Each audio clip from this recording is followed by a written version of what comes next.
स्वागत है आप सभी का एक नए वीडियो लेक्चर में। आज के लेक्चर में कर्नाटका सर्कल का एमटीएस पोस्टमैन का 2022 का क्वेश्चन पेपर करेंगे।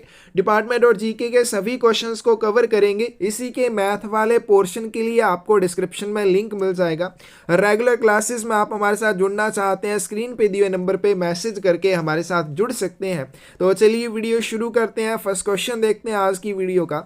सिलेक्ट दी करेक्ट सेंटेंस, सही वाक्य का चयन कीजिए। अब यहाँ पे किस चीज के बारे में बोला गया है? Coin, Boolean, precious stones, jewellery, इस तरह की जितनी भी डाक वस्तुएं होती हैं उनको क्या बोला गया है? Transmitted through any mode of inland post. आप उसे अंतर्देशीय डाक के किसी भी माध्यम से प्रेषित कर सकते हैं। तो ये वाला सेंटेंस क्या हो जाएगा? गलत हो जाएगा। अब देखो, जो कोइन है, बुलियन है, प्रीशियस स्टोन्स है, ज्वेलरी वगैरह है, अगर इनको डाक के माध्यम से भेजना है तो आपके पास केवल एक ही ऑप्शन रहती है, आपको इन्हें बीमित डाक के माध्यम से भेजना पड़ता है। इस तरह की जब भी कोई डाक वस्तु भेजी जाएगी उसके लिए आपको उसकी इंश्योरेंस करनी पड़ेगी, उसका बीमा करना पड़ेगा। सी ऑप्शन करेक्ट हो जाएगी।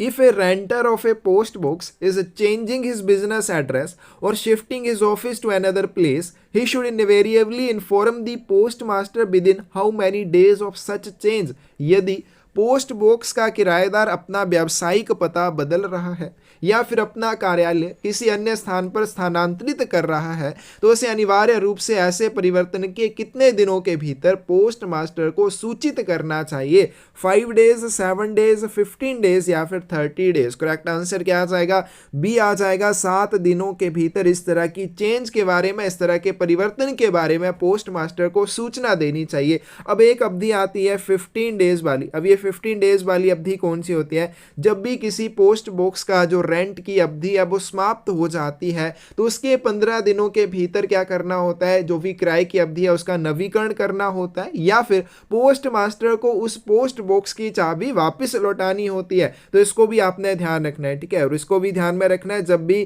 किराएदार अपना व्यावसायिक पता बदलता है या फिर वो अपना किसी कार्यालय अन्य किसी स्थान पर ले जाता है तो ऐसी कंडीशन में इस तरह के परिवर्तन की सूचना पोस्ट मास्टर को 7 दिनों के भीतर दी जानी चाहिए। बी ऑप्शन करेक्ट आ जाएगी। Electronic clearance of letter boxes is monitored through which software? किस सॉफ्टवेयर के माध्यम से लेटर बॉक्स की इलेक्ट्रॉनिक निकासी की निगरानी की जाती है? अन्यथा postman mobile app, post info app या फिर IPPV। तो इसका करेक्ट आंसर क्या आ जाएगा? तो इसका सही आंसर आपके पास ये आ जाएगा, अन्यथा के माध्यम से किया जाता है। ए ऑप्शन करेक्ट आ जाएगी। नेक्स्ट क्वेश्चन चलते हैं। Which is the first post office passport सेवा केंद्र ओपन इन कर्नाटका सर्कल? ठीक है, ये कर्नाटका वाले स्वयं करेंगे, ठीक है। नहीं करेंगे तो उनको जो आंसर किया उसमें इस चीज के बारे में बता दिया जाएगा। The hours during which business is transacted with the public and times at which mails are delivered and dispatched in a post office are notified in.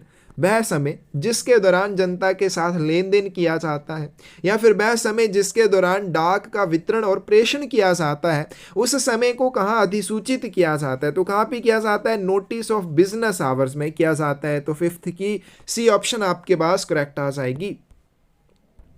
International tracked packet service is not available to which of the following country? निम्नलिखित में से किस देश में अंतरराष्ट्रीय tracked packet सेवा उपलब्ध नहीं है? तो इसका सही आंसर आपके पास सी आ जाएगा। कतर के लिए नहीं है, थाईलैंड, ऑस्ट्रेलिया, वियतनाम, इन सभी के लिए भेजे जाते हैं। How the closure of MIS account before 1 year of date of deposit is regularized? जमा की तारीख से 1 वर्ष से पहले MIS खाते को बंद करने के लिए कैसे नियमित किया जाता है? तो यहाँ पे इसका करेक्ट आंसर क्या आ जाएगा? MIS अकाउंट की बात करें, MIS खाता जो है वो 5 साल की अवधि के लिए खोला जाता है। अब 5 साल की अवधि से पहले अगर आप इसको बंद करना चाहते हैं तो 1 साल से पहले इसको बंद नहीं किया जा सकता। और यहाँ पे अगर बात करें 1 साल के बाद और 3 साल से पहले आप इसको बंद करते हैं, आपका जो भी प्रिंसिपल रहेगा, आपने MIS में जितने भी पैसे डिपॉजिट किए हैं उसमें से 2% की डिडक्शन कर ली जाएगी। वहीं पे अगर हम बात करें 3 साल के बाद और 5 साल से पहले इसको जब बंद किया जाएगा तो प्रिंसिपल से 1% की डिडक्शन की जाएगी। तो ये चीजें आपने याद रखनी है। तो 7th की यहाँ पे जो सही ऑप्शन आपके पास आ जाएगी वो आएगी सी। MIS अकाउंट जो होता है उसको 1 साल की समाप्ति से पहले बंद नहीं किया जा सकता। यानी कि MIS अकाउंट अगर आपने ओपन कर लिया तो 1 साल की अवधि समाप्त होने के बाद ही आप उसको प्री मैच्योर क्लोज करवा सकते हैं। सी ऑप्शन करेक्ट आ जाएगी। Printed matter usually carrying a sales message or announcement designed to elicit a response from a carefully selected customer, consumer और बिजनेस मार्केट इज कोल्ड ध्यानपूर्वक चयनित उपभोक्ता और व्यावसायिक बाजार से प्रतिक्रिया प्राप्त करने के लिए डिजाइन किया गया एक मुद्रित लेख जो प्रत्यक्ष विज्ञापन की सुविधा प्रदान करता है, उसे क्या कहा जाएगा? E post, media post, direct post या फिर रिटेल पोस्ट। इसका करेक्ट आंसर क्या आ जाएगा? डायरेक्ट पोस्ट उसे कहा जाएगा। सी ऑप्शन करेक्ट आ जाएगी। अब इसमें थोड़ी ध्यान देने वाली चीज क्या होती है, एक होती है आपके पास डायरेक्ट मेल। ठीक है, डायरेक्ट मेल की अगर हम बात करें तो डायरेक्ट मेल जो है ये दो तरह की होती है। ठीक है, एक होती है संबोधन वाली, दूसरी होती है बिना संबोधन वाली। संबोधन वाली जिसको किसी के पते पर भेजा जाता है। अनएड्रेस्ड कौन सी हो जाएगी? जिसको किसी भी के पते पर नहीं भेजा जाता है, यानी कि बिना पते वाली हो जाएगी। अब यहाँ पे डायरेक्ट मेल जो है कि डायरेक्ट मेल जो है क्या हो जाएगी हमारे पास? एड्रेस्ड भी होती है और अनएड्रेस्ड भी होती है। ठीक है, संबोधित की गई भी होती है और बिना संबोधन वाली भी होती है। उसी में उन दोनों श्रेणियों में से जो अनएड्रेस्ड होती है वो कौन सी रहती है? डायरेक्ट पोस्ट रहती है। ठीक है, direct post is unaddressed component of direct mail. ठीक है, तो इसको आपने बिल्कुल अच्छे से ध्यान में रखना है। और इसमें बिना पते वाले लेख शामिल होते हैं। कौन कौन से लेख इसके माध्यम से भेजे जाते हैं वो अच्छे से कर लेना। इसमें लेखों के ऊपर कोई भी पता नहीं रहता है। जब भी आप डायरेक्ट पोस्ट के माध्यम से लेखों को पोस्ट करते हैं तो पोस्ट करने के लिए जो मिनिमम क्वांटिटी है वो कितनी हो जाएगी? 1000 हो जाएगी। यानी कि कम से कम आपको 1000 लेखों को पोस्ट करना पड़ेगा अगर आप डायरेक्ट पोस्ट के माध्यम से लेखों की पोस्टिंग कर रहे हैं। और इसमें जो साइज होता है वो A3 से ज्यादा नहीं होना चाहिए। तो ये सभी पॉइंट इसके लिए बहुत ज्यादा इंपॉर्टेंट है। तो यहां पे सी ऑप्शन जो है करेक्ट आ जाएगी। अगला क्वेश्चन चलते हैं। इन respect of official postal articles this condition is not mandatory. आधिकारिक डाक लेखों के संबंध में कौन सी शर्त अनिवार्य नहीं है? Official postal articles must bear the superscription on India government service when posted by government officials authorised to use service postage stamps और on service when posted by all others authorised to use service postage stamps. सबसे पहले बोला गया है जितने भी आधिकारिक डाक लेख होते हैं जो सेवा डाक टिकटों का उपयोग करने के लिए अधिकृत सरकारी अधिकारियों द्वारा पोस्ट किए जाते हैं। ठीक है, जितने भी ऑफिशियल आर्टिकल जिन्हें कौन पोस्ट करता है? ऐसे सरकारी अधिकारी पोस्ट करते हैं जो सर्विस स्टैम्प्स का यूज कर सकते हैं। तो ऐसे डाक लेखों के ऊपर क्या लिखा होना चाहिए? ऑन इंडिया गवर्नमेंट सर्विस लिखा होना चाहिए, भारतीय सरकार सेवा पर लिखा होना चाहिए। या फिर जब यहाँ पे सरकारी अधिकारी के अलावा अन्य जिसे भी सर्विस स्टैम्प्स का उपयोग करने के लिए अधिकृत किया गया हो उस व्यक्ति के द्वारा पोस्ट किए जाने पर लेखों पर सेवा पर सर्विस ऑन सर्विस लिखा होना चाहिए। बिल्कुल सही पॉइंट है, इसको अच्छे से याद रखना है। आगे चलते हैं। The superscription must be supported by the signature and official designation of the sender of the article or head clerk or superintendent of office to be entered in lower left hand corner of the article. लेख के निचले बाएं कोने में ऊपरी लेख का क्या मतलब हो जाता है? जैसे सुपरस्क्रिप्शन दे रखी है ऑन इंडिया गवर्नमेंट सर्विस या फिर ऑन सर्विस, इसको क्या कहते हैं? ऊपरी लेख कहते हैं, सुपरस्क्रिप्शन कहते हैं। तो उसको सपोर्ट करने के लिए प्रेषक या अधीक्षक के कार्यालय के प्रधान लिपि के हस्ताक्षर और आधिकारिक पदनाम होने चाहिए। ठीक है, ये भी इंपॉर्टेंट पॉइंट है। ठीक है, ये वाला भी आपने अच्छे से कर लेना है। आगे चलते हैं, सी पॉइंट की बात करें। सर्विस स्टैम्प्स, ठीक है, सर्विस स्टैम्प्स अफिक्स्ड टू और इम्प्रेस्ड और एम्बोस्ड और impression of franking machine taken on an article which does not where the prescribed superscription supported by the signature and official designation of the sender will not be recognized by the post office in payment of postage। चिपकाए हुए या छपे हुए या फिर उभरे हुए या फिर लेख पर जो फ्रैंकिंग मशीन की छाप लगाई जाती है, यदि इन सभी में निर्धारित ऊपरी लेख नहीं है जिसे हस्ताक्षर और आधिकारिक पदनाम द्वारा समर्थित ना किया गया हो तो उन्हें डाक शुल्क के भुगतान के लिए स्वीकृत नहीं किया जाएगा या फिर इनमें से कोई भी नहीं। तो यहाँ पे हमें क्या बताना है, नोट मैंडेटरी कौन सा है भाई, सभी मैंडेटरी हैं, तो इसका करेक्ट आंसर आपके पास क्या आ जाएगा, डी आ जाएगा। ये सभी पॉइंट अलग अलग क्वेश्चन के रूप में भी पूछे जाते हैं, अच्छे से इनको कर लेना है। अगला क्वेश्चन चलते हैं, in address where there is more than one post town bearing the same name and if pin is not noted in the address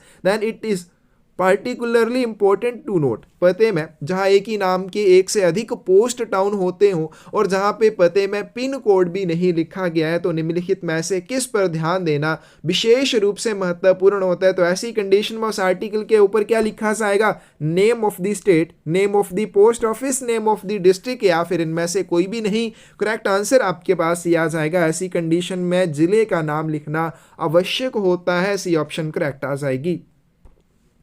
A bag used between a branch office and its account office to enclose cash bags and all articles, documents etc. exchanged with account office is called। एक शाखा कार्यालय और उसके लेखा कार्यालय के बीच cash bag और सभी लेख, दस्तावेज इत्यादि को संलग्न करने के लिए जो इस्तेमाल किया जाने वाला थैला है, जिसे खाता कार्यालय के साथ आदान प्रदान किया जाता है, उसे क्या कहा जाएगा, ब्रांच ऑफिस बैग कहेंगे, अकाउंट बैग कहेंगे, रजिस्टर्ड बैग कहेंगे, या फिर क्या कहेंगे। तो करेक्ट आंसर क्या आ जाएगा आपके पास, ए आ जाएगा। ठीक है, यहाँ पे किसकी बात की गई है, ब्रांच ऑफिस की बात की गई है और उसके अकाउंट ऑफिस। अब ब्रांच पोस्ट ऑफिस जो होते हैं उनके लेखा कार्यालय आपके हेड ऑफिस भी हो सकते हैं या सब ऑफिस भी हो सकते हैं। तो ब्रांच पोस्ट ऑफिस और उसके अकाउंट ऑफिस के बीच में जो थैले का आदान प्रदान किया जाता है, जिस थैले में कैश बैग रहता है या अन्य आर्टिकल या दस्तावेज वगैरह रहते हैं, उसे क्या कहा जाता है, ब्रांच ऑफिस बैग कहा जाता है, शाखा कार्यालय थैला उसे कहा जाता है। नेक्स्ट क्वेश्चन है आपके पास, is a collection of faced unregistered articles of letter mail securely tied with a check slip at the top. पत्र डाक की उन गैर रजिस्ट्री वस्तुओं का समूह जिसमें पते वाले भाग ऊपर की तरफ रखे जाते हैं और जिसे जांच पर्ची लगाकर अच्छी तरह से बांधा गया हो, उसे क्या कहा जाएगा, रजिस्टर्ड बंडल कहेंगे, स्टेशन बंडल, लेवल्ड बंडल, या फिर सॉर्टिंग बंडल। करेक्ट आंसर क्या आ जाएगा, सी आ जाएगा, उसे लेवल्ड बंडल कहा जाता है। अब ध्यान रखना, लेवल्ड बंडल जो है ये क्या होता है, पत्र डाक की अपंजीकृत वस्तुओं का समूह होता है जिसमें एक ऊपर लेवल बांधा जाता है और ऊपर बांधे गए लेवल को क्या कहा जाता है, चेक स्लिप कहा जाता है, जांच पर्ची कहा जाता है। तो यहाँ पे सी ऑप्शन जो है करेक्ट हो जाएगी। On Sunday, national holidays and on other post office holidays, which post office will function with restricted working hours? रविवार, राष्ट्रीय अवकाश और अन्य डाकघर अवकाश के दिन कौन सा डाकघर प्रतिबंधित कार्य घंटों के साथ कार्य करेगा, army post office, night post office, head post office, या फिर इनमें से कोई भी नहीं। करेक्ट आंसर क्या आ जाएगा, बी आ जाएगा, नाइट पोस्ट ऑफिस, रात्रिकालीन डाकघर। अब नाइट पोस्ट ऑफिस जो होते हैं नॉर्मल वीक डेज में क्या करते हैं, रात के 8:30 बजे तक काम करते हैं और रविवार वाले दिन रिस्ट्रिक्टेड वर्किंग आवर्स यानी कि सुबह के 10 बजे से लेकर शाम के 5 बजे तक काम करते हैं। इसको आपने बिल्कुल अच्छे से याद रखना है, ठीक है। जो आपके नाइट पोस्ट ऑफिस होते हैं रविवार वाले दिन और डाकघर अवकाश वाले दिन सुबह के 10 बजे से लेकर शाम के 5 बजे तक काम करते हैं। तो इसका करेक्ट आंसर क्या आ जाएगा आपके पास, बी आ जाएगा। Domestic flatlic deposit account system was introduced with effect from which date. घरेलू फ्लैटलिक डिपॉजिट अकाउंट प्रणाली किस तारीख से शुरू की गई थी? तो इसका करेक्ट आंसर क्या आ जाएगा, 1 अगस्त 1965। तो इसकी जो बी ऑप्शन है आपके पास करेक्ट हो जाएगी। नेक्स्ट क्वेश्चन चलते हैं, who issue a orders prescribing changes in sorting list. छंटाई सूचियों में परिवर्तन के लिए ये आदेश जो वो किसके द्वारा जारी किए जाते हैं? Superintendent of railway mail service, superintendent of post offices, post master general, या फिर chief post master general. Correct answer क्या आ जाएगा? 3 तरह के ऑर्डर होते हैं, ए ऑर्डर, बी ऑर्डर और एक होते हैं टीवी ऑर्डर्स। अब यहाँ पे ए ऑर्डर्स की बात की गई है। ए ऑर्डर जो किसके संबंध में जारी किए जाते हैं? जब भी छंटाई सूचियों में परिवर्तन किया जाना हो उसके संबंध में ए ऑर्डर जारी किए जाते हैं। कौन जारी करता है? सुपरिटेंडेंट आरएमएस के द्वारा किए जाते हैं, अधीक्षक आरएमएस के द्वारा किए जाते हैं। बी ऑर्डर्स भी यही जारी करेगा और टीवी ऑर्डर्स भी इसी के द्वारा जारी किए जाते हैं। बी ऑर्डर जो है वो गाइडेंस के संबंध में जारी किए जाते हैं। टीवी ऑर्डर्स कैंप आर्टिकल्स और कैंप बैग्स के डिस्पोजल के संबंध में जारी किए जाते हैं। ये ऑप्शन करेक्ट हो जाएगी। Which of the following are correct, निम्नलिखित में से कौन सा सही है। A cash bag is used to enclose the remittance of cash between post offices, डाक घरों के बीच नकद के प्रेषण को संलग्न करने के लिए कैश बैग का उपयोग किया जाता है। Cash bags are not due bags, cash bag जो वो देय बैग नहीं होते हैं। A cash bag is used to enclose the remittances of cash between post offices and mail offices, डाक घरों और डाक कार्यालयों के बीच नकदी के प्रेषण को संलग्न करने के लिए कैश बैग का उपयोग किया जाता है। Cash bags are due bags. तो इसका करेक्ट आंसर 16th का आपके पास क्या आ जाएगा। देखो कौन कौन से सही हैं। फर्स्ट की बात करें, सबसे पहले बोला गया जो कैश बैग है इसका उपयोग डाक घरों के बीच में किया जाता है। क्यों किया जाता है? जब भी दोनों के बीच में नकदी का आदान प्रदान किया जाना हो, ठीक है, तब इनका यूज किया जाता है। अब कैश बैग जो होते हैं ये ड्यू बैग नहीं होते हैं। ड्यू बैग नहीं होते हैं इसका क्या मतलब हो जाएगा, यानी कि आवश्यकता होने पर ही इनको बनाया जाएगा। ड्यू बैग्स कौन से होते हैं? जिनको डेली बेसिस के ऊपर या रेगुलर इंटरवल्स के ऊपर बनाया जाता है। नोट ड्यू कौन से हो जाएंगे? जिनको आवश्यकता होने पर ही बनाया जाएगा। तो जब भी डाक घरों के बीच में नकदी का आदान प्रदान किया जाना हो तभी इनको बनाया जाता है। तो ये ड्यू बैग में नहीं आएंगे। तो इसका करेक्ट आंसर आपके पास क्या आ जाएगा? बी आ जाएगा। नेक्स्ट क्वेश्चन आपके पास AMPC स्टैंड्स फॉर, AMPC की फुल फॉर्म आपके पास क्या आ जाएगी? Automatic mail processing centre. तो 17th की सही ऑप्शन आपके पास क्या आ जाएगी? सी आ जाएगी। Match the following in respect of Aadhaar related charges, Aadhaar से संबंधित शुल्कों के संबंध में निम्नलिखित का मिलान करें। E Aadhaar download and colour print in A4 sheet, A4 sheet में ई आधार को डाउनलोड करना और कलर प्रिंट, इसके लिए आपको 30 रुपये चार्जेस देने पड़ते हैं। यानी कि फर्स्ट वाले की जो थर्ड ऑप्शन है ये करेक्ट हो जाएगी, यानी कि इन दोनों का आपस में मिलान होगा। तो यहाँ पे ऑप्शन में अभी देखो सिर्फ बी ऑप्शन ही आपके पास जिसमें पहले के लिए थर्ड दे रखा है। आगे चलते हैं। मैंडेटरी बायोमेट्रिक अपडेट और MBU, MBU क्या होता है? मैंडेटरी बायोमेट्रिक अपडेट की फुल फॉर्म है with demographic update 5 years and 15 years. इसके लिए कोई भी चार्जेस आपको नहीं देने पड़ते हैं। फोर्थ इसका सही आ जाएगा। ओनली डेमोग्राफिक अपडेट के लिए आपको 50 रुपये चार्जेस देने पड़ेंगे, सेकंड आ जाएगा।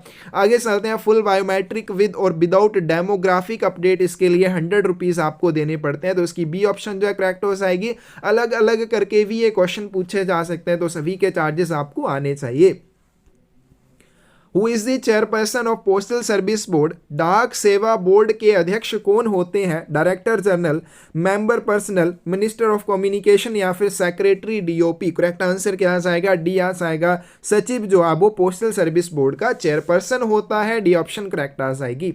नेक्स्ट चलते हैं। Is an office of exchange in which the work of assessment of custom duty on foreign mails is also carried out, विनियम का एक कार्यालय है जिसमें विदेशी डाक पर सीमा शुल्क के निर्धारण का कार्य भी किया जाता है। उसे क्या कहा जाएगा? सब फॉरेन पोस्ट ऑफिस कहेंगे, ट्रांजिट मेल ऑफिस कहेंगे, मुख्य डाक घर कहेंगे या फिर फॉरेन पोस्ट ऑफिस कहेंगे। करेक्ट आंसर आपके पास डी आ जाएगा। उसे विदेशी डाक घर कहा जाता है। ठीक है, ये भी क्या होता है? ऑफिस ऑफ एक्सचेंज होता है, विनियम का एक कार्यालय होता है जहां पे जो फॉरेन पोस्ट होती है उसके ऊपर कस्टम ड्यूटी होती है जो उसको कैरी आउट करने का काम किया जाता है। डी ऑप्शन करेक्ट आ जाएगी। A defaulted SSA account can be revived before completion of how many years from the opening of account by paying minimum 250 rupees plus 50 default for such defaulted year। प्रत्येक default वर्ष के लिए न्यूनतम 250 रुपये plus 50 रुपये के डिफॉल्ट का भुगतान करके SSA खाता खोलने की तारीख से कितनी अवधि से पहले पुनर्जीवित किया जा सकता है? 5 ईयर्स, 7 ईयर्स, 10 ईयर्स या फिर 15 ईयर्स। करेक्ट आंसर आपके पास डी आ जाएगा। अब SSA का अकाउंट जब खोलना जाता है, SSA का अकाउंट जिस तारीख को खोला जाता है उस तारीख से लेके 15 वर्ष पूरे होने तक आप इसमें डिपॉजिट कर सकते हैं और 15 वर्ष तक ही आपको इसमें रिवाइव की ऑप्शन मिल जाती है। आपने शुरुआत में मान लीजिए 250 रुपये इसमें डिपॉजिट किए थे, उसके बाद लगातार 15 वर्ष तक आपने इसमें कोई भी डिपॉजिट नहीं किया, तो आपको जितने भी डिफॉल्टेड ईयर हो जाएंगे, कितने डिफॉल्टेड ईयर हो जाएंगे? 15 वर्ष। ठीक है, 15 डिफॉल्ट ईयर्स के लिए आपको 250 रुपये प्लस 50 रुपये डिफॉल्ट फीस के रूप में डिपॉजिट करने होंगे तो आपका अकाउंट जो वो रिवाइव हो सकता है। ठीक है, इसी तरह से आपको ऑप्शन दी जाती है। करेक्ट आंसर क्या आ जाएगा? डी आ जाएगा। और ध्यान रखना, एसएसए अकाउंट जो वो खाता खोलने की तारीख से 21 वर्ष के बाद परिपक्व होता है। कब इसको प्री मैच्योर क्लोज कर सकते हैं, अच्छे से वो सारी ऑप्शंस आपने करके जानी है। अगला क्वेश्चन आपके पास, arrange the steps of electronic clearance of letter box in ascending order, select the correct option. Letter box के इलेक्ट्रॉनिक क्लियरेंस के चरणों को आरोही क्रम में, मतलब कि कैसे वो शुरुआत करेगा, उसके आगे क्या करेगा, तो उसमें आपको सही विकल्प का चुनाव करना है। तो यहाँ पे सबसे पहले वो क्या करेगा, letter box attendant using the Android application should type the number of letters cleared in the letter box। तो ये हमारे पास कहाँ पे आएगी, आगे देखते हैं, क्योंकि सबसे पहले तो वो क्या करेगा, ओपन करेगा, बारकोड को स्कैन करेगा। आगे चलते हैं, after opening the letter box attendant has to scan the barcode through the handset. सबसे पहले क्या करना पड़ेगा, जो लेटर बॉक्स अटेंडेंट है उसको लेटर बॉक्स खोलने के बाद उसमें लगा हुआ बारकोड स्कैन करना होगा, यानी कि पहले नंबर पे आ जाएगा ये वाला। आगे चलते हैं, उसके बाद वो क्या करेगा, the central server validate the GPS coordinates of the letter box and update the date, time of clearance, number of letters clears and generates MIS respectively. केंद्रीय सर्वर एल लेटर बॉक्स के जीपीएस निर्देशांक को मान्य करता है और तारीख, मंजूरी का समय, स्वीकृत पत्रों की संख्या और एमआईएस वगैरह को उत्पन्न करता है। The details of letterbox, time of clearance and number of letters cleared in the letterbox will be sent to central server through GPRS facility। letterbox निकासी का समय, ठीक है, और उस लेटर बॉक्स से क्लियर किए गए पत्रों की संख्या का विवरण जीपीआरएस सुविधा के माध्यम से सेंट्रल सर्वर को भेजा जाएगा। तो इसमें सही आंसर आपके पास क्या आ जाएगा, सबसे पहले तो ये वाला आएगा फर्स्ट पॉइंट में। आगे चलते हैं, दूसरे नंबर पे क्या किया जाता है, दूसरे नंबर पे लेटर बॉक्स अटेंडेंट क्या करता है, लेटर बॉक्स से जो भी क्लियर किए जाते हैं लेटर्स उनकी संख्या को टाइप करता है। ठीक है, तो दूसरे नंबर पे ये आ जाएगा, यानी कि पहले पर दूसरे वाला, दूसरे पर पहले वाला आ जाएगा। तो यहाँ पे देख सकते हैं आपके पास बी ऑप्शन में ऐसा ही दिया है, उसके बाद फोर्थ वाला आएगा, फिर उसके बाद थर्ड वाला आएगा। तो ये सीक्वेंस आपने अच्छे से याद कर लेनी है। ठीक है, बी ऑप्शन यहाँ पे करेक्ट आ जाएगी। Is a cell established in a sorting office situated normally at the headquarter of the circle or at any other convenient sorting office in the circle to transcribe into English the address written in regional languages on the postal articles. डाक circle के मुख्यालय में स्थित छंटाई कार्यालय का या फिर सर्कल के किसी अन्य सुविधाजनक छंटाई का एक छोटा सा सेल जो क्या करता है, लेखों पर क्षेत्रीय भाषा में लिखे गए पतों को इंग्लिश में ट्रांसक्रिप्ट करता है, ट्रांसक्राइब करता है, उसे क्या कहेंगे, ट्रांसलेशन सेंटर कहेंगे, head record office, mail office या ट्रांसक्रिप्शन सेंटर कहेंगे। क्या कहा जाता है, लिप्यंतरण केंद्र कहा जाता है, ट्रांसक्रिप्शन सेंटर कहा जाता है। डी ऑप्शन यहाँ पे करेक्ट आ जाएगी। अब आपने इसको बिल्कुल अच्छे से याद रख लेना है। ट्रांसक्रिप्शन सेंटर जो है वो डाक सर्कल के मुख्यालय या फिर सर्कल में किसी अन्य सुविधाजनक छंटाई कार्यालय में स्थित होता है। अब यहाँ पे देखो आपके पास इसके लिए ध्यान रखना, अब ट्रांसक्राइब करते समय अगर किसी भी आर्टिकल के ऊपर उसने गलत एड्रेस ट्रांसक्रिप्ट कर दिया तो उस लेख को गलत जगह के लिए भेजा जाएगा। तो उस गलत जगह पे पहुंचने के बाद उस लेख को क्या कहा जाता है, मिस डायरेक्टेड आर्टिकल कहा जाता है। अब यहाँ पे किसके बारे में बात की गई है, ट्रांसक्रिप्शन सेंटर क्या करता है। अब मान लीजिए कहेंगे तमिल से कोई आर्टिकल भेजा जाना है हिमाचल के लिए। अब क्योंकि तमिल वाले तो तमिल भाषा में अगर आर्टिकल को लेके आते हैं तो हिमाचल में तो उसको समझने वाला कोई नहीं होगा। अब तमिल में लिखे हुए पते को यहाँ पे ट्रांसक्रिप्शन सेंटर में क्या किया जाता है, जो उसके ऊपर तमिल में पता लिखा हुआ उसको ट्रांसक्राइब किया जाएगा इंग्लिश में। ठीक है, इंग्लिश में वो कन्वर्ट करते हैं। ये भी ध्यान रखना है, कौन सी लैंग्वेज में कन्वर्ट करते हैं, इंग्लिश में उसको कन्वर्ट करते हैं, क्योंकि इंग्लिश मोस्टली हर जगह पे समझी जाती है। फिर उसके बाद उसे हिमाचल के लिए भेजा जाएगा। डी ऑप्शन करेक्ट हो जाएगी। But is the tenure of Surijan gold bond and from which year exit option from Surijan gold bond can be exercised। Surijan gold bond जो होता है उसकी अवधि क्या है और किस वर्ष से आप उससे बाहर निकलने के विकल्प का प्रयोग कर सकते हैं। तो टेन्योर यहाँ पे दे रखा है 10 वर्ष का होता है। ठीक है, और एग्जिट जो है आप कब से कर सकते हैं, 8वें वर्ष से कर सकते हैं। 8 वर्ष का टेन्योर होता है, 4थे वर्ष से आप इससे बाहर निकलने का विकल्प प्रयोग कर सकते हैं। टेन्योर जो है वो 5 वर्ष का होता है, तीसरे साल से आप बाहर निकलने के विकल्प का यूज कर सकते हैं। या फिर 8 वर्ष का टेन्योर होता है और 5वें साल के बाद आप इससे एग्जिट कर सकते हैं। 24 की करेक्ट ऑप्शन आपके पास डी आ जाएगी। सृजन गोल्ड बॉन्ड जो है वो 8 वर्ष की अवधि के लिए लिया जा सकता है और इसे आप एग्जिट करना चाहते हैं तो 5वें वर्ष से आपको ऑप्शन इसमें मिल जाती है। तो इसमें जो ध्यान देने वाली चीज़ें हैं, सृजन गोल्ड बॉन्ड जो है ये क्या होता है, आपको आपने अगर गोल्ड जमा करना है उसके बदले में आपको ये दिया जाता है। तो बॉन्ड जो है वो 1 ग्राम के डिनोमिनेशन में इशू किया जाता है, जारी किया जाता है। जितने भी प्रधान डाकघर होते हैं एसजीवी बेचने के लिए अधिकृत होते हैं। और लिमिट की बात करें, आप इसको कितनी मात्रा में खरीद सकते हैं, तो कोई भी व्यक्ति जो है शुरुआत करे मिनिमम कम से कम 1 ग्राम खरीद सकता है, 1 ग्राम के लिए खरीद सकता है। मैक्सिमम जो है एक फाइनेंशियल ईयर में एक व्यक्ति के द्वारा 4 kg के लिए, कोई भी ट्रस्ट है 20 kg तक। और इसमें हम बात करें एग्जिट करने की, ठीक है, प्री मैच्योर की बात करें तो 5वें वर्ष में आपको ऑप्शन मिल जाती है। 5वें वर्ष में कर सकते हैं, 6ठे में और 7वें में भी कर सकते हैं और 8वें वर्ष में तो ये मैच्योर हो जाता है। तो इसका सही आंसर आपके पास क्या आ जाएगा, डी आ जाएगा। Post box and post bag facilities available in all head post offices only. Post box और पोस्ट बैग की सुविधा सभी प्रधान डाकघरों में उपलब्ध होती है। तो आपके पास सेकंड और थर्ड वाली ऑप्शन जो है ये सही है। हमें क्या बताना है करेक्ट कौन सी है, तो इसका सही आंसर क्या आ जाएगा आपके पास, second and third are correct, C option यहाँ पे सही हो जाएगी। नेक्स्ट क्वेश्चन चलते हैं। But is the minimum quantity of customised my stamp sheets mandatory for corporate customers. Corporate ग्राहक अगर माई स्टैम्प शीट खरीदना चाहते हैं तो कम से कम ऑर्डर की क्वांटिटी क्या हो जाएगी, कितनी मात्रा में उन्हें आदेश देना पड़ेगा। सही आंसर आपके पास डी आ जाएगा, कम से कम 5000 शीट उन्हें ऑर्डर करनी पड़ेगी। इससे ज़्यादा करना चाहते हैं 5000 रुपये के मल्टीपल में कर सकते हैं, यानी कि 10,000 हो जाएगा, उसके बाद 15,000 हो जाएगा। इस तरह से वो आगे ऑर्डर कर सकते हैं। अगला क्वेश्चन आपके पास, select the incorrect one with respect to post office saving bank general account. डाकघर बचत बैंक सामान्य खाते के संबंध में गलत विकल्प का चयन करें। Minimum withdrawal amount is 50 rupees and there is no maximum limit. न्यूनतम निकासी राशि जो 50 रुपये है और अधिकतम कोई सीमा नहीं है। ऑल डिपॉजिट्स और withdrawals shall be in whole rupees only. सभी जमा और निकासी जो पूरे रुपए में ही होंगे, यानी कि आप डिपॉजिट करना चाहते हैं आप 10 रुपये डिपॉजिट कर सकते हैं, लेकिन 10 रुपये 50 पैसे डिपॉजिट नहीं कर सकते, यानी कि पैसे में आप डिपॉजिट नहीं कर सकते हैं। आपको जो भी डिपॉजिट करना पड़ेगा वो रुपए में डिपॉजिट करना पड़ेगा।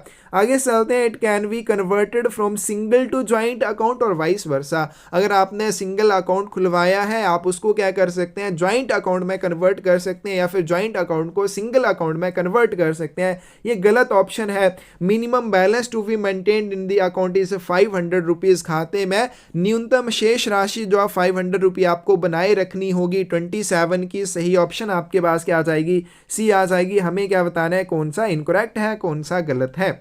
आगे चलते हैं। Customers can book speed post and registered post through self service code. ग्राहक किस सेवा के माध्यम से स्पीड पोस्ट और पंजीकृत डाक बुक कर सकते हैं, तो इसका करेक्ट आंसर आपके पास क्या आएगा, बी आ जाएगा, स्मार्ट पोस्ट कियोस्क। ठीक है, कियोस्क जो भी इसको बोलते हैं, बी ऑप्शन करेक्ट आ जाएगी।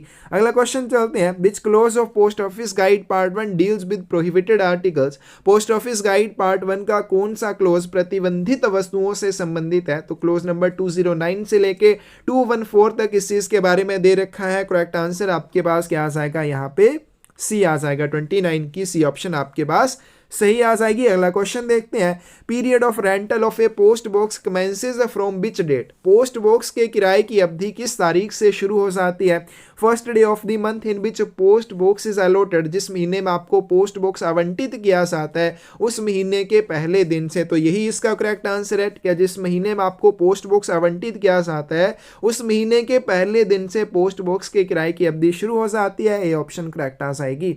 आगे चलते हैं, जीके वाले क्वेश्चन देख लेते हैं। फर्स्ट क्वेश्चन है आपके पास, duty of public servant is. Public servant जो होता है उसके क्या कर्तव्य होते हैं, गरीबों और विकलांगों और कमजोरों के लिए करुणा का प्रदर्शन करना।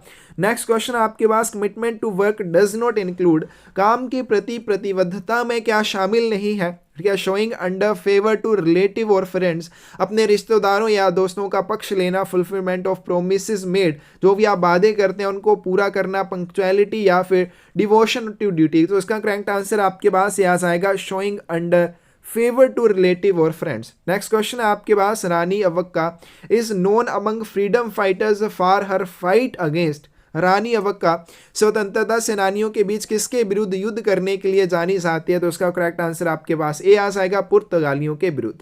आगे चलते हैं। बर्ड्स अलारिपू और Tillana is associated with below dance from. तो यहाँ पे हमें क्या बताना है, अलारिपू और तिलाना किस नृत्य शैली से संबंधित शब्द हैं। करेक्ट आंसर इसका आपके पास डी आ जाएगा, भरतनाट्यम। अगला क्वेश्चन आपके पास, Saubhagya scheme of central government is related to. केंद्र सरकार की सौभाग्य योजना का संबंध किस से है? तो इसका सही आंसर आपके पास ये आ जाएगा, achieving universal house hold electrification इन दी कंट्री। देश में सार्वभौमिक घरेलू विद्युतीकरण प्राप्त करना। नेक्स्ट क्वेश्चन आपके पास, National Cadet Corps was established in. Correct answer इसका आपके पास बी आ जाएगा, 16 अप्रैल 1948। बी ऑप्शन करेक्ट हो जाएगी। अगला क्वेश्चन आपके पास, minimum age of eligibility to become president of India and vice president of India respectively. Bharat के राष्ट्रपति या उपराष्ट्रपति बनने की न्यूनतम आयु कितनी है? 35 ईयर्स है। प्रेसिडेंट और वाइस प्रेसिडेंट अगर कुछ भी बनना चाहते हैं आप, तो कम से कम आपकी एज 35 होनी चाहिए। नेक्स्ट क्वेश्चन आपके पास, article 51A contained in part 4A of constitution deals with. संविधान के भाग 4(1) में निहित अनुच्छेद 51A किससे संबंधित है? तो इसका करेक्ट आंसर आपके पास भी आ जाएगा, फंडामेंटल ड्यूटीज से। Which of the following is not joining Bay of Bengal. निम्नलिखित में से कौन सा बंगाल की खाड़ी में नहीं मिलता है? तो इसका सही आंसर आपके पास ए आ जाएगा, ताप्ती।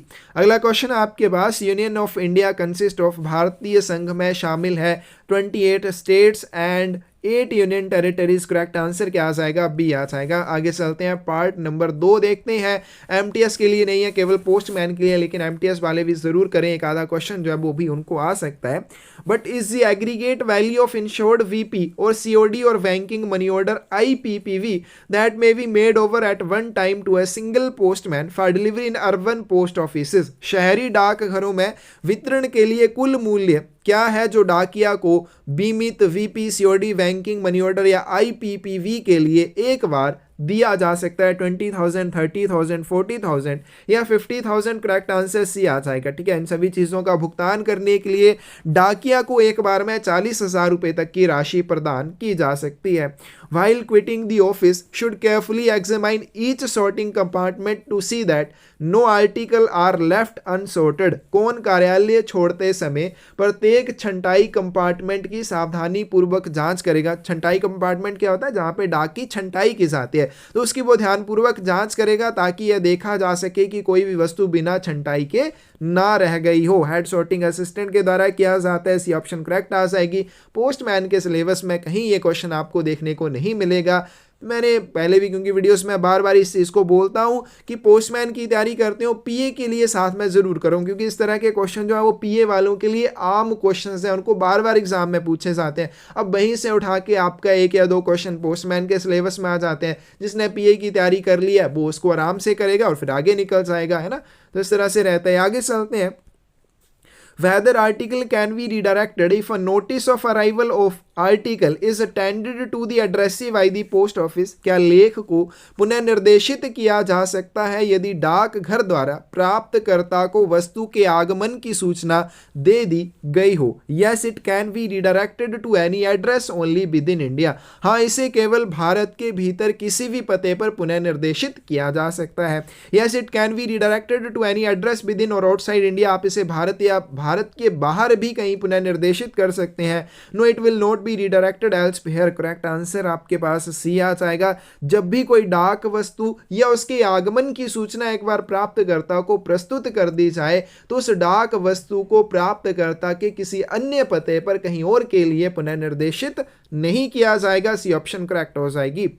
अगला क्वेश्चन आपके पास, the presence of following officer or official is not required while closing the transit bag. परिवहन थैला बंद करते समय निम्नलिखित अधिकारी और कर्मचारी की उपस्थिति आवश्यक नहीं है? Mail agent, head sorting assistant, head mail guard या फिर एसआरएम। करेक्ट आंसर क्या आ जाएगा? जब भी ट्रांजिट बैग को बंद किया जाता है और सील किया जाता है, मेल एजेंट हो सकता है, वहां पे हेड सॉर्टिंग असिस्टेंट होना चाहिए या फिर हेड मेल गार्ड। तो इन तीनों में से कोई भी हो सकता है। एसआरएम इसका करेक्ट आंसर आ जाएगा। डी ऑप्शन जो है सही आ जाएगी, इसकी उपस्थिति आवश्यक नहीं है।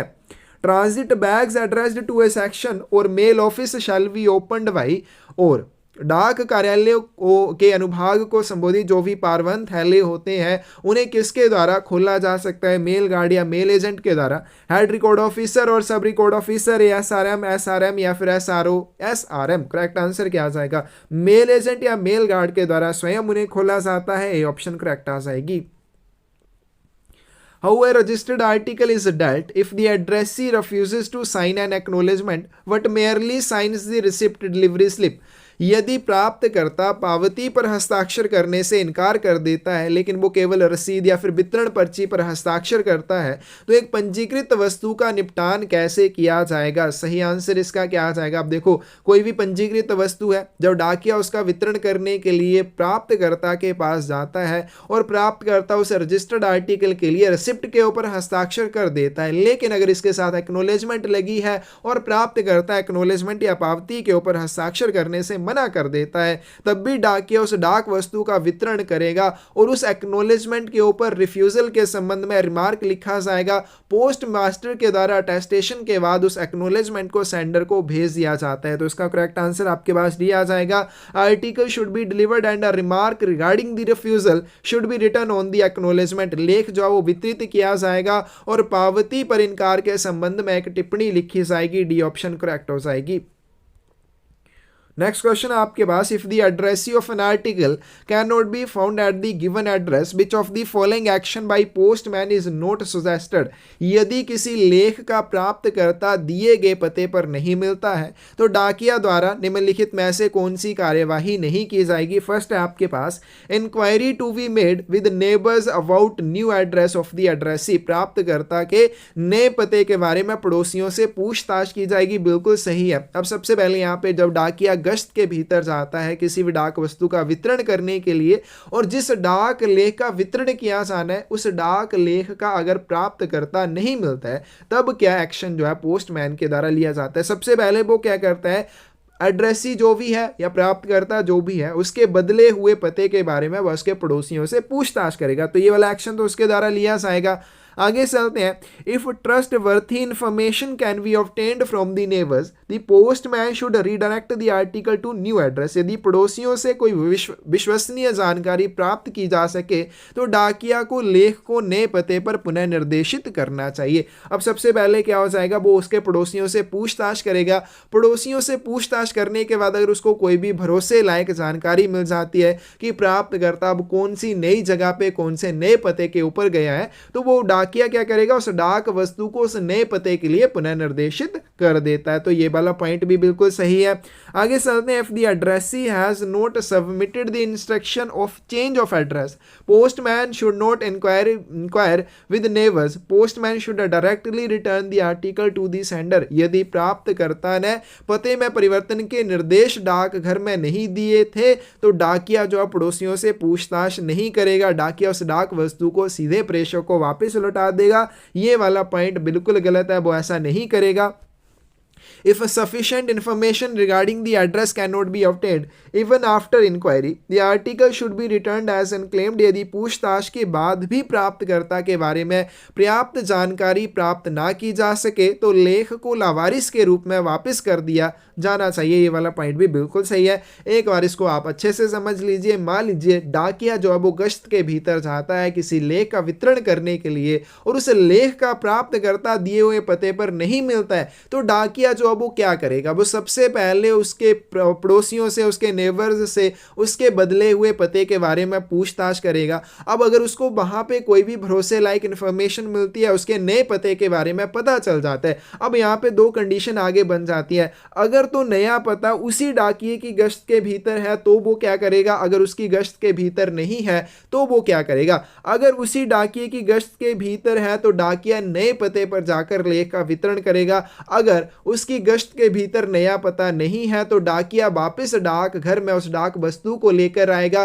फिर क्या किया जाएगा, अब क्या किया जाएगा, या तो उसे किसी अन्य पोस्ट ऑफिस के लिए रिडायरेक्ट करेगा जिसके वितरण क्षेत्र के भीतर प्राप्तकर्ता का नया पता है, या फिर अन्य डाकिए को उसको वितरित करने के लिए दे दिया जाएगा। आगे ये चीज हो जाएगी। अब मान लीजिए उसको कोई इंफॉर्मेशन वहां पे नहीं मिलती है, ये तो हो गया अगर उसको इंफॉर्मेशन मिल गई, कोई भी क्या विश्वसनीय जानकारी मिल गई, लेकिन अगर नहीं मिलती है तो उसे डाक घर में वापस लेके आएगा, कैसे वापस लेके आएगा, लावारिस लेक के रूप में वापस लेके आएगा। इस क्वेश्चन का करेक्ट आंसर आपके पास सी आ जाएगा। When special procedure for delivering a registered article to firms etc. is followed, which of the following is incorrect? जब फर्मों इत्यादि को पंजीकृत वस्तु की स्पुर्दगी के लिए विशेष प्रक्रिया का पालन किया जाता है तो निम्नलिखित में से कौन सा गलत है? सबसे पहले, addressee will be required to sign the upper copy in token of receipt of the lower copy of the list along with all articles and return the signed acknowledgement. सबसे पहले प्राप्तकर्ता जो है, क्योंकि जब भी स्पेशल प्रोसीजर के माध्यम से पंजीकृत लेखों का वितरण किया जाता है तो इसमें क्या किया जाता है, डुप्लीकेट रिसिप्ट बनाई जाती है, 2 प्रतियां बनाई जाती हैं। अब 2 प्रतियां बनाई जाती हैं, फिर वो क्या किया जाता है, लेखों सहित प्राप्तकर्ता को प्रस्तुत की जाती है। अब प्राप्तकर्ता को उसमें से निचली प्रति दी जाती है, साथ में जितने भी लेख हैं वो दिए जाते हैं। अब प्राप्तकर्ता जो वो नीचे वाली कॉपी उसने वो प्राप्त कर ली और जितने भी लेख हैं वो सभी प्राप्त कर लिए। उन सभी के लिए वो क्या करेगा, ऊपर कॉपी जो रहेगी, ऊपर वाली कॉपी जो रहेगी उसके ऊपर हस्ताक्षर करेगा और जितनी भी एक्नॉलेजमेंट होंगी उन सभी को हस्ताक्षर करके वापस करेगा। बिल्कुल सही पॉइंट है। Articles on which any charges are to be recovered will be entered in special list. क्या ये पॉइंट सही है? गलत है। जिन लेखों के ऊपर कोई भी शुल्क वसूल किया जाना है उन्हें कभी भी विशेष सूची में दर्ज नहीं किया जाता, उन्हें कभी भी स्पेशल लिस्ट में एंटर नहीं किया जाएगा। No individual receipt will be prepared for the articles entered in the special list. जो विशेष सूची होती है उसमें दर्ज किए गए लेखों के लिए कोई भी व्यक्तिगत रसीद तैयार नहीं किए जाते। अब इसमें देखो, समझो इसको क्या हो जाएगा, रजिस्टर्ड आर्टिकल का जब भी वितरण किया जाएगा तो उसके लिए हमें पता है डाकिये को रिसिप्ट के ऊपर प्राप्त करता के हस्ताक्षर लेने होते हैं। लेकिन अगर रजिस्टर्ड आर्टिकल जो प्राप्तकर्ता को वितरित किए जाते हैं स्पेशल लिस्ट के माध्यम से तो उनके विवरण जो है वो स्पेशल लिस्ट में एंटर किए जाते हैं। तो इन लेखों के लिए अलग से फिर कोई रसीद नहीं बनाई जाती है जिसके ऊपर आपको प्राप्तकर्ता के हस्ताक्षर लेने हो, तो स्पेशल लिस्ट के ऊपर ही प्राप्तकर्ता के हस्ताक्षर लिए जाते हैं। ये भी पॉइंट सही है। Articles on any charges are to be recovered will not be entered in the special list। जिन लेखों पर कोई भी शुल्क वसूल किया जाना हो उन्हें विशेष सूची में दर्ज नहीं किया जाएगा। बिल्कुल सही पॉइंट है। ऐसे कोई भी आर्टिकल जिनके ऊपर कोई भी पोस्टेज चार्जेस रिकवर किए जाने हैं उनको कभी भी स्पेशल लिस्ट में दर्ज नहीं किया जाता है। 8th की सही ऑप्शन आपके पास बी आ जाएगी। The mode of forwarding key of case transit bag is in a case TV की चाबी को किसके माध्यम से भेजा जा सकता है? ठीक है, तो यहाँ पे ऑप्शंस हैं आपके पास, registered letter, sealed cover, speed post या फिर रजिस्टर्ड पार्सल। करेक्ट आंसर क्या आ जाएगा? जब भी केस ट्रांजिट बैग की चाबी भेजी जाती है उसको हमेशा सीलबंद कवर में भेजना चाहिए। बी ऑप्शन करेक्ट आ जाएगी। Of a section shows the stations and that of mail office, the hours at which mails are received and dispatched, and also the details of the mails, and in but cases they will be enclosed in transit bags। एक अनुभाग की कौन सी चीज station और डाक कार्यालयों के उन घंटों को दर्शाती है जिनके दौरान डाक प्राप्त और प्रेषित की जाती है तथा डाक का वितरण और प्रेषण किया जाता, ठीक है, डाक का विवरण और किन मामलों में उसे पारबंद थैलों में संलग्न किया जाना चाहिए। ये सारी चीज़ें जो किसमें दर्शाई जाती हैं? मेल लिस्ट, ए ऑर्डर, ड्यू मेल लिस्ट या फिर वर्क पेपर्स। करेक्ट आंसर आपके पास ये आ जाएगा, ड्यू मेल लिस्ट। दे डाक सूची में ये सारी चीज़ें शामिल होती हैं। Which of the following is the duty of head postman? प्रधान डाकिये के कर्तव्य में कौन कौन सा शामिल है? Duty of conveying money to and from treasury, sub treasury और बैंक, कोषागार, उप कोषागार या बैंक से धन लाना या वहां को नकदी लेकर जाने का काम उसे सौंपा जा सकता है। Delivery of articles that have been returned by other postman and take up the work of delivery of any postman who is temporarily absent. अन्य डाकियों द्वारा लौटाए गए लेखों को फिर से वितरण के लिए लेके और अनुपस्थित रहने वाले किसी भी डाकिये के स्थान पर वितरण का काम करना। Make enquiries into minor complaints, छोटी मोटी शिकायतों की जांच करना या फिर all of the above. Correct answer क्या आ जाएगा? डी आ जाएगा। ये सभी प्रधान डाकिये के कर्तव्य होते हैं। सबसे पहले कोषागार, उप कोषागार या बैंक को नकदी लेकर जाना या वहां से नकदी लेकर आने का काम उसे सौंपा जा सकता है। उसके बाद जो भी बाकी डाकिये होते हैं, क्या जो हेड पोस्टमैन नहीं होते हैं, अन्य डाकिये जो रहते हैं, उनको जो भी वितरण के लिए आर्टिकल दिए जाते हैं, अगर वो उन आर्टिकल्स को वापस लेके आते हैं डाकघर में रिफ्यूज्ड के रूप में, अनक्लेम्ड के रूप में, तो फिर से उन लेखों को प्रधान डाकिए को दिया जाता है ताकि वो देख सके कि क्या ये वास्तव में अनक्लेम्ड है, क्या ये वास्तव में इनको लेने से इनकार किया जा चुका है। उसके बाद कोई भी डाकिया अगर अनुपस्थित है तो उसकी जगह पे काम भी इसके द्वारा किया जाएगा। और छोटी मोटी शिकायतों की जांच करना, ई मनी ऑर्डर्स जो होते हैं उनके भुगतान का सत्यापन करना, लेटर बॉक्स अटेंडेंट्स या अन्य डाकियों के काम का सत्यापन करना, ये सारी चीजें जो है प्रधान डाकिए के द्वारा की जाती हैं। अगला क्वेश्चन चलते हैं, विच of the following is correct, इनमें से कौन सा सही है। Every set is supplied with the date stamp, name stamp, date seal, detained late fee not paid and insurance seal। ठीक है, क्या बोला गया, प्रत्येक सेट को एक तारीख मोहर, नाम मोहर, तारीख सील, एक हिरासत में लिया गया, विलंब शुल्क का भुगतान नहीं किया गया ये वाली मोहर और बीमा मोहर, इन सभी की आपूर्ति की जाती है। तो इसका सही आंसर ही आपके पास ये आ जाएगा, प्रत्येक सेट को इन सभी मोहरों और सीलों की आपूर्ति की जाती है। अगला क्वेश्चन चलते हैं, क्वेश्चन आपके पास, What is the postage rate for book packet containing printed books weighing 92 grams?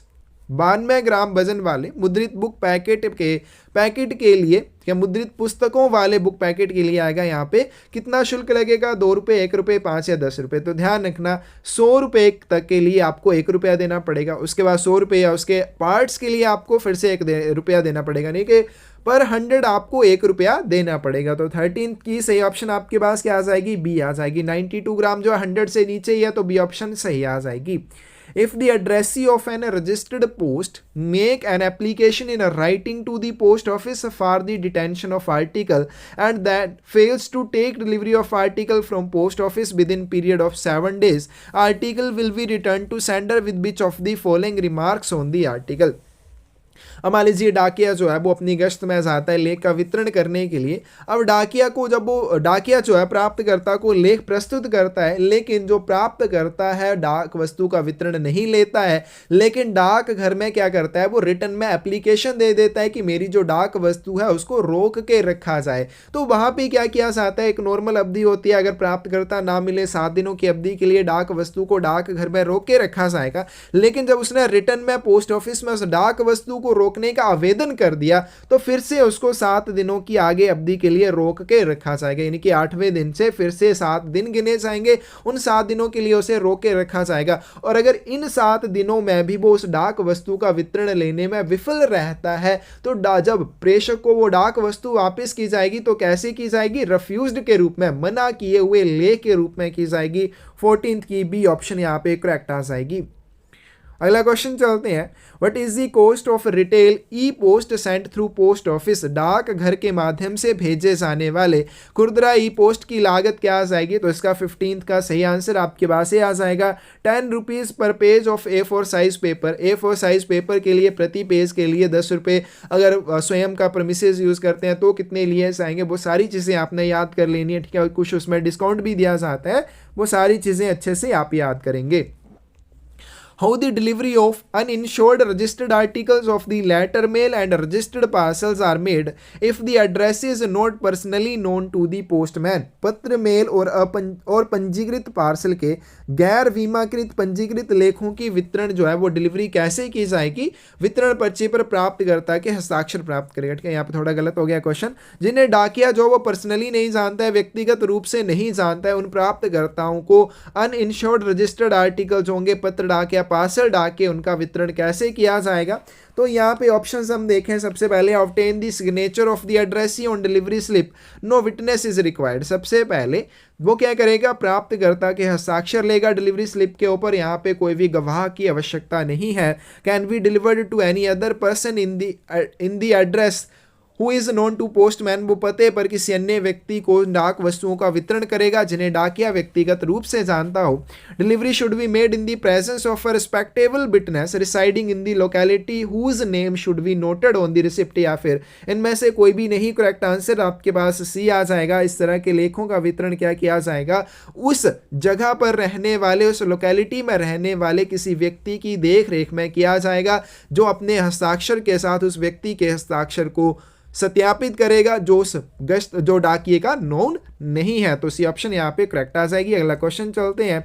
Issued by the superintendent shows the quantity or number of the stationery to be supplied to each set of every section and mail office in the division.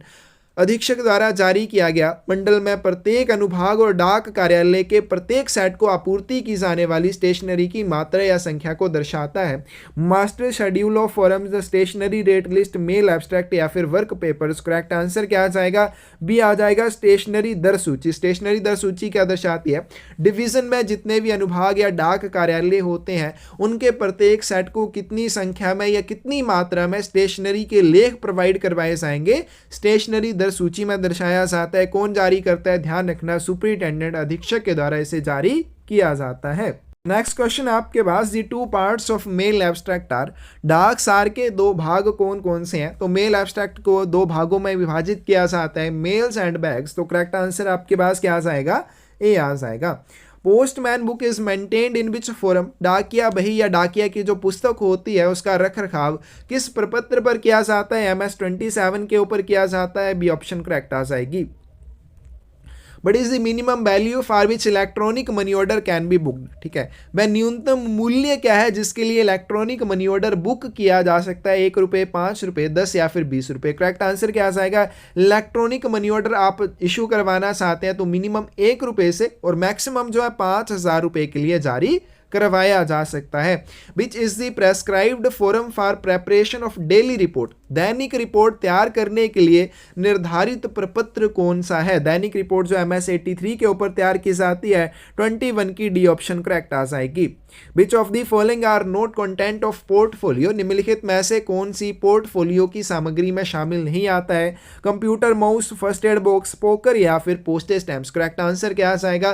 Computer का mouse जो है वो portfolio contents में नहीं आता है। Portfolio में बहुत सारी चीज़ों को कैरी किया जाता है। हर एक चीज़ आपने अच्छे से पढ़ लेनी है। हर एक क्वेश्चन पेपर में यहाँ से क्वेश्चन पूछा गया है। करेक्ट आंसर क्या आ जाएगा आपके पास?